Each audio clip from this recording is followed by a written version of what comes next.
Another protest? Really?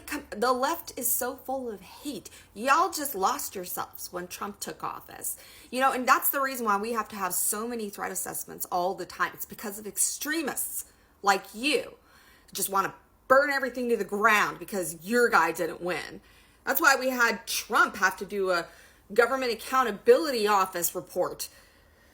The one that was stated countering violent extremism, actions needed to define strategy and assess progress of federal efforts, where they stated that right-wing extremists were responsible for 73% of violent extremist incidents that resulted in death. Islamist extremists were responsible for 27, and left-wing groups,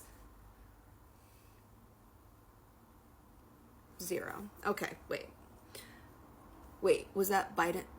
No, those were Trump's people. Okay, all right, well, forget that one. The DHS threat assessment, though, come on. In early 2020, when DHS drafted an internal threat assessment, and the original language clearly stated that white supremacist extremists will remain the most persistent and lethal threat in the homeland. Okay.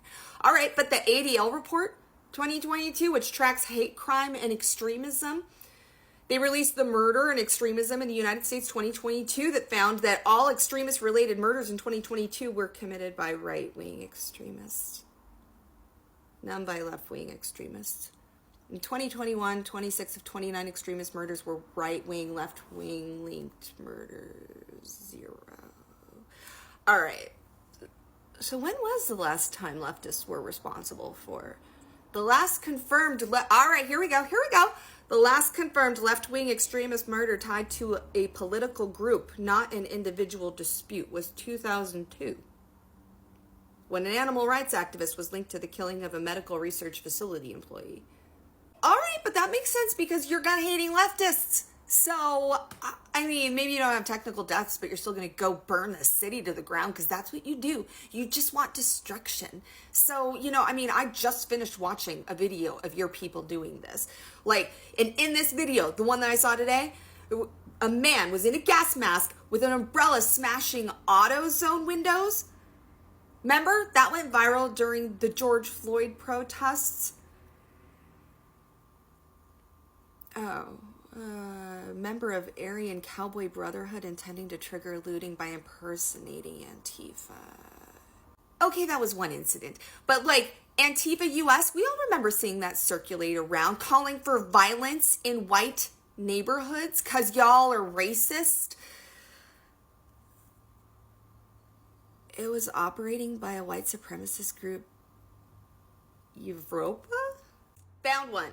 All right, the Denver shooting incident, BLM shooter. So in 2020, a protest shooting left a man dead. Initial reports blamed Antifa, but shooter had links to right-wing agitators. The victim was part of a pro-police rally. Incident misrepresented in local media. Case buried by national press. Leaked internal memos. The Antifa bus.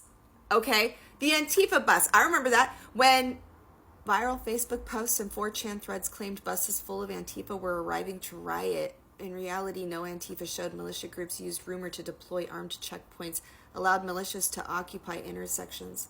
FBI memo confirmed disinformation. All right, but we have internal police documents from Miami PD that flagged Proud Boy-aligned actors showing up in street clothes pretending to be concerned citizens or angry bystanders to bait protesters into escalation.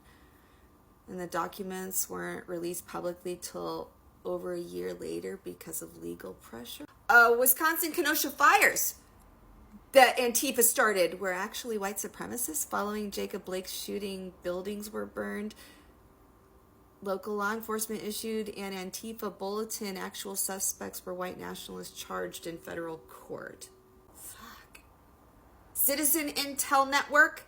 DHS Fusion Centers accepted anonymous Antifa tips from a private unvetted app created by a retired ICE contractor. Results. False report routed to local police, leading to illegal surveillance and detentions. Department of Justice, though, leaked memos show that they drafted fake domestic terror threat bulletins about Antifa while privately acknowledging no such threat existed.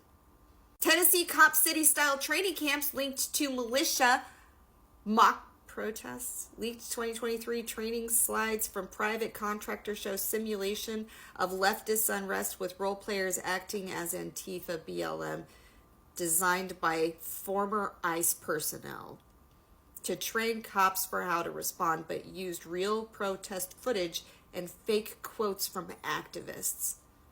Orange County, California, 2017, Antifa, a staged protest where far-right videographer planted actors to pretend to be violent Antifa attacking people. The intent was to produce YouTube FB content to push violent leftist narrative. Evidence unearthed during civil litigation when one of the actors testified they were paid. Fine, but what about Portland and DC right before January 6th? Yeah, we saw what happened when multiple Proud Boy chapters intentionally joined BLM protests in 2020 dressed in all black bloc. Intel, a DHS regional threat report, warned of right-wing actors adopting leftist optics to gather intel and initiate violence to later pin on Antifa. Suppressed. DHS later denied involvement. FOIA confirms the report was real. Report was cited by ProPublica before being removed from the DHS website. Well, fuck. John Tiggs, an ex-military militia member, posed as a protest security wearing a yellow vest, shot a leftist demonstrator. NBC originally called him a security guard without disclosing his Boogaloo-adjacent militia ties. Private security firm never licensed him. Lawsuit pending. Suppressed. Fresno Police Union and Proud Boy cross ties. FOIA revealed internal communications between Fresno police officers and Proud Boy affiliated organizers planning countermeasures during a local immigrant rights protest. One officer was suspended, but the union threatened legal action if discipline continued. The officer was reinstated. Public was never informed.